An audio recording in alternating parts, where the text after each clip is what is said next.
Julia, and today I'm going to be talking about whether or not I'm doing Camp NaNoWriMo.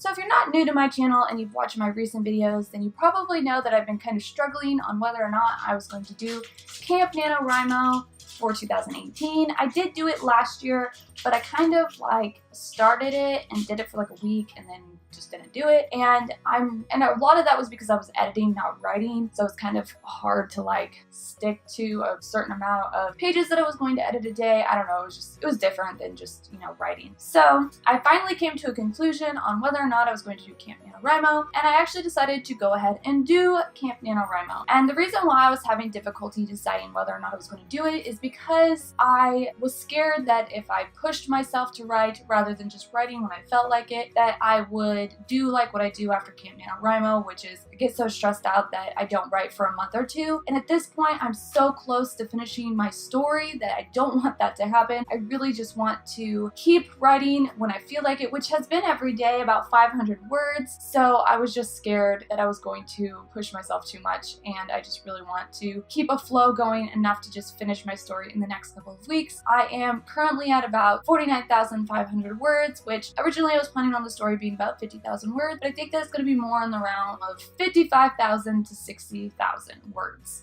So I feel like that's going to be a great size book, and I'm really excited for the ending. The parts that I'm at right now are just so exciting and they're fun to write. So it's just, you know, you go up the hill and it's pretty easy like writing in the beginning of your novel, and then you kind of come to like a plateau of sorts where it's super hard to get everything in order so that everything flows right, and then, you know, you kind of go downhill, which is super easy to the finish line. At least that's how it has been when I wrote my first book and this book as well. So I am super excited to finish this book. If you don't know yet, my story is a loose retelling about Queen Mary of Scots with a little bit of a fae twist to it. It originally started out as being like a real retelling where it was following a lot of the things that happened with Queen Mary of Scots, but it was going to be in a fae universe. But it has become more of a loose retelling as the story progressed. It's basically about a girl named Ayla, who is the queen of her kingdom in Norda, and she has been engaged to Prince Silas of Stettin since she was 6 weeks old, and she is now moving from her kingdom to his kingdom where they are set to get married. But some things happen that kind of throw things off course, and they kind of have to figure that out together.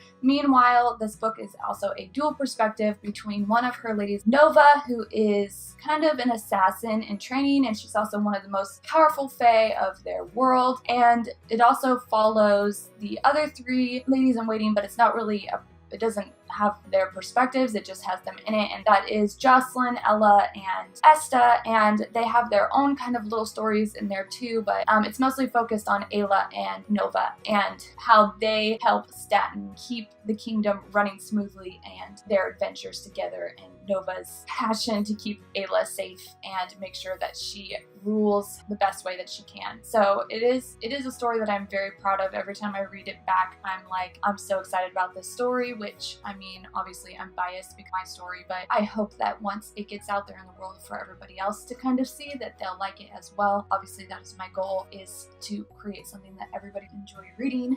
Yeah, that is basically why I ended up doing Camp NaNoWriMo, because I feel like I'm already writing about 500 words a day anyway, so I feel like it's kind of just an incentive to keep writing every day rather than just when I feel like it. And so far I'm not feeling a lot of pressure like I usually do for Nano, because obviously with regular Nano you have to write 1,667 words every day, and that is hard. But even now I've been writing more like 1,000 words a day, and that has been very stress-free, and just I feel like with Camp Nano there's less pressure to get everything done because you set your own goals. So that makes me happy, and I feel like I'm going to finish my book in the next 2 weeks to 3 weeks, probably, preferably in a week, but we'll see how that goes. So yeah, I basically am doing Nano to get my story done, and I'm excited to be doing it. I actually did a random cabin, so I was put into a cabin with new people that I don't know, and I'm excited to get to know them and kind of help each other, support each other in the writing process. So yeah, once the story is finished, I will be going through and doing a lot of editing, and then probably having a critique partner kind of come in and critique it, preferably Ben Sanders, authors and Jasmine over at Novel Thoughts. Guys, I need your help. And anyway, so yeah, and then I'll probably go through the beta reading process before I send it to a professional editor. So if you're interested in that, hit me up at thatbookie@gmail.com. And yeah, so that is really it for this video. I'd love to hear if you guys are doing Nano and what projects you're working on. That is really it, and I'll see you guys next time. Thanks so much for watching. Bye!